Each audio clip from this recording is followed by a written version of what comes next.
आपकी और मेरी लाइफ में एक चीज बिल्कुल सेम है, एकदम डिट्टो। अब वो ये कि हम सबकी लाइफ में कोई ना कोई ऐसा बड़ा बुजुर्ग जरूर है जो अक्सर फिलोसॉफिकल होकर हमसे ये कहता है कि बेटा क्या कहे, आजकल जमाना ऐसा आ गया है कि इंसान या तो किसी चीज के पीछे भाग रहा है या तो फिर किसी चीज से पीछा छुड़ाकर भाग रहा है या फिर कोई किसी को धक्का मारे जा रहा है ना।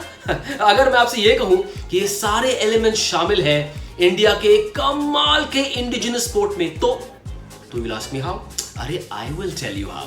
मैं हूं Manish Batavia and you watching the fit India एक भारत शेष भारत शो। और आज बात एक ऐसे स्पोर्ट की जिसमें टेस्ट होती है खिलाड़ी की फ्लेक्सिबिलिटी, एजिलिटी, अलर्टनेस, स्पीड और स्टैमिना की। और इस इंडिजिनस स्पोर्ट ऑफ इंडिया का नाम है खो खो।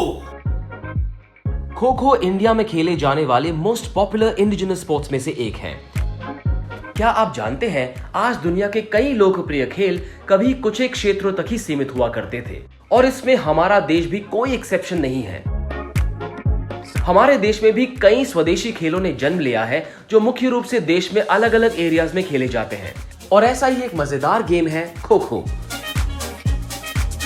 खो खो एक लैटिन और संस्कृत भाषा का शब्द है जिसका मतलब है गेट अप एंड गो, यानी हिंदी में कहें तो उठो और चलो। ये एक रन और चेज वाला गेम है जिसमें एक टीम भागती है और दूसरी टीम उसका पीछा करती है। जो भी टीम तय समय के अंत तक ज्यादा खिलाड़ियों को टच कर पाती है उसे ज्यादा पॉइंट्स मिलते हैं और वो मैच जीत जाती है। लगता है ये स्पोर्ट हम में से उनके लिए भी बना है जो इररिस्पांसिबली खो खो के खा के अनफिट हुए जा रहे हैं, है ना। देखिए बेसिक इंफॉर्मेशन तो मैंने आपको बता दी, अब बारी मेरे अगले मिशन की। क्या है वो मिशन? अब मैं आपको इस स्पोर्ट की हिस्ट्री बताऊंगा जिसे जानने और सुनने के बाद आपको ना सिर्फ खो खो में इंटरेस्ट बढ़ जाएगा बल्कि हिस्ट्री भी पसंद आने लगेगी। या बिलीव मी। क्या हुआ, यकीन नहीं हो रहा है? तो ध्यान से सुनो।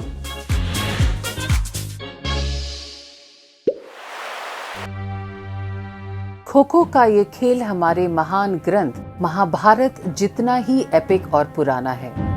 महाभारत में कौरवों और पांडवों के बीच हुए युद्ध के 13वें दिन कौरवों के गुरु द्रोणाचार्य ने चक्रव्यूह की योजना बनाई।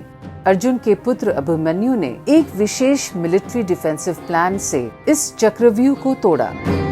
अनफॉर्चुनेटली वो इस युद्ध में मारे गए।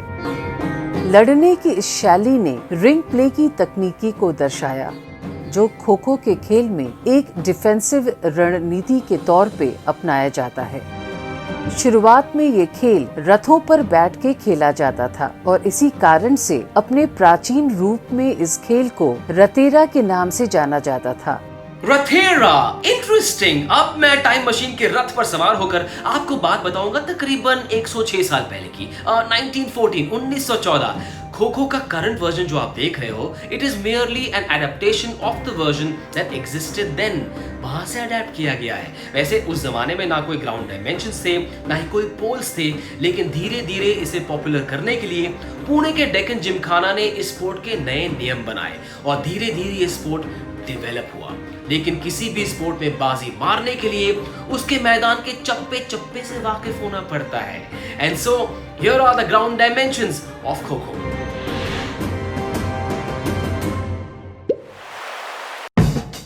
खो खो का खेल इंडोर या आउटडोर कहीं भी खेला जा सकता है और इसका मैदान रेक्टेंगुलर शेप का होता है। मेन, वुमेन और जूनियर बॉयज और गर्ल्स के लिए फील्ड का डायमेंशन होता है 27 बाई 16 मीटर, जबकि सब जूनियर बॉयज और गर्ल्स के लिए फील्ड का डायमेंशन होता है 23 बाई 14 मीटर।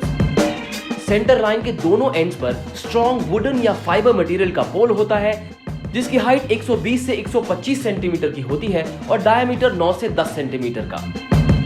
दोनों पोस्ट को जोड़ने वाले रेक्टेंगल को सेंट्रल लेन कहते हैं जिसकी विड्थ 30 सेंटीमीटर की होती है। एंड लाइन और पोस्ट लाइन के बीच का एरिया फ्री जोन कहा जाता है।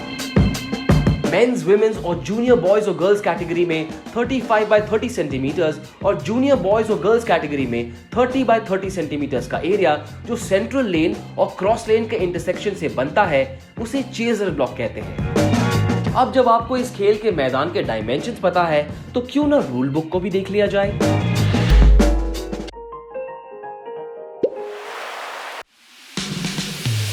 कई और खेलों की तरह ये खेल भी टॉस से शुरू होता है। मैच स्टार्ट होने से पहले रेफरी की मदद से दोनों कैप्टन्स के बीच टॉस होता है और टॉस जीतने वाली टीम डिफेंड या चेज करने का फैसला करती है। चेजिंग टीम के मेंबर्स फील्ड के बीचों बीच एक रो में बैठे होते हैं। चेजिंग टीम के बैठे हुए प्लेयर्स में से हर अल्टरनेट प्लेयर ऑपोजिट डायरेक्शन को फेस करता हुआ बैठता है और दूसरी टीम अपने 3 प्लेयर्स को फील्ड पर भेजती है। बैठी हुई टीम को अपने ओपोनेंट्स को टच करना होता है। 9 मिनट की इनिंग्स के बाद पोजीशंस चेंज होती है और रन करने वाली टीम चेस करती है और जाहिर बात है कि चेस करने वाली टीम रनर बनती है। चेस करने वाली टीम के प्लेयर एक ही दिशा में भाग सकते हैं और इसीलिए उनका काम होता है रनर के सबसे करीब वाले सिटर को खो देकर उसे रनर को टच करने का मौका देना। एक चेजर चेजिंग करते हुए अपने टीममेट्स को मैक्सिमम पासेस यानी खो दे सकता है। 9 मिनटों की 4 इनिंग्स के बाद जिस टीम ने तय समय में अपने चेजिंग के दौरान ज्यादा प्लेयर्स को टच किया हो वो टीम मैच को जीत जाती है। फन फैक्ट, 1936 में ओलंपिक्स खेलों के दौरान पुणे की एक टीम के द्वारा खो-खो का खेल पहली बार बर्लिन में प्रस्तुत किया गया था। इस खेल में भारत की पहली नेशनल चैंपियनशिप आंध्र प्रदेश के विजयवाड़ा में 1960 में खेली गई थी। खो-खो की हिस्ट्री बता दी, खो-खो खेलते कैसे ये बता दिया, लेकिन यार is there a secret to winning in this sport? ये तो बताओ कि जीतते कैसे हैं? हाँ, है कोई सीक्रेट? है, किसी को बताना नहीं। Between me and you, here is the secret of becoming a very very good kho kho player.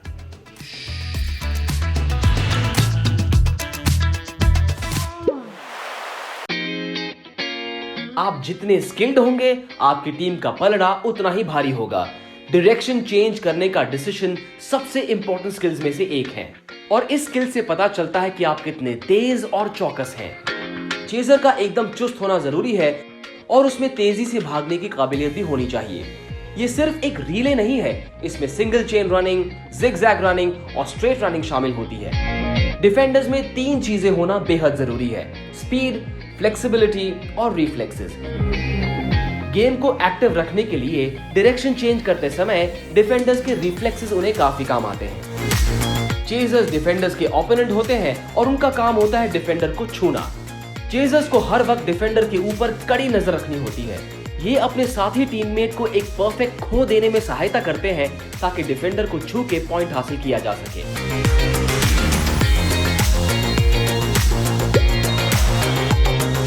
इसके अलावा कुछ ऐसे टर्म्स हैं जो खो-खो में कई बार इस्तेमाल होते हैं, जैसे foul.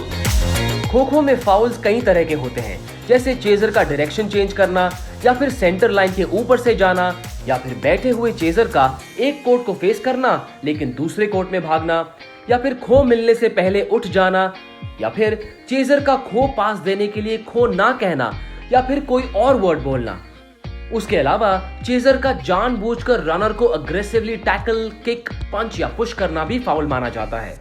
Control sprinting, dodging, diving, pole dive, tapping, covering, post turning, ये कुछ ऐसे टर्म्स हैं या फिर कहें कि कुछ ऐसे स्किल्स हैं जिनका खो-खो में इस्तेमाल किया जाता है।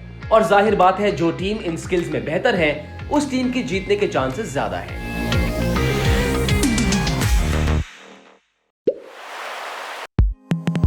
आज kho kho federation of India, international kho kho federation और एशियन खो-खो फेडरेशन के साथ मिलकर इस गेम को पूरी दुनिया में डेवलप करने की कोशिश कर रहा है।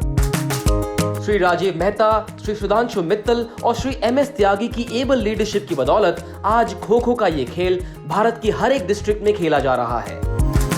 भारत का ये ट्रेडिशनल खेल आज 25 से भी ज्यादा देशों में काफी पॉपुलर हो चुका है। खो-खो के कुछ रीसेंट माइलस्टोन्स की बात करें तो दिसंबर 2019 में इंडिया की वुमेन्स और मेंस दोनों ही टीमों ने काठमांडू में खेले गए 13 साउथ एशियन गेम्स में गोल्ड मेडल हासिल किया।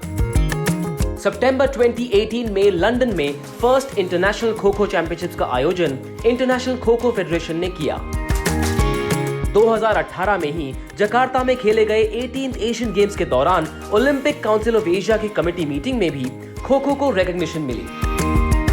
जबकि 2020 की शुरुआत में न्यू दिल्ली में पहली बार इंटरनेशनल कोचिंग कैंप ऑर्गेनाइज किया गया जिसमें 16 देशों के 65 से भी ज्यादा प्लेयर्स ने हिस्सा लिया। Now that you know all about kho kho, ऐसे कमाल के स्पोर्ट को खेलने का मौका खो खो मत, आई मीन खो मत देना। हाँ, तो अच्छा सा कोच ढूंढो, इस स्पोर्ट को सीखो, खेलो और इसमें चैंपियन बनो।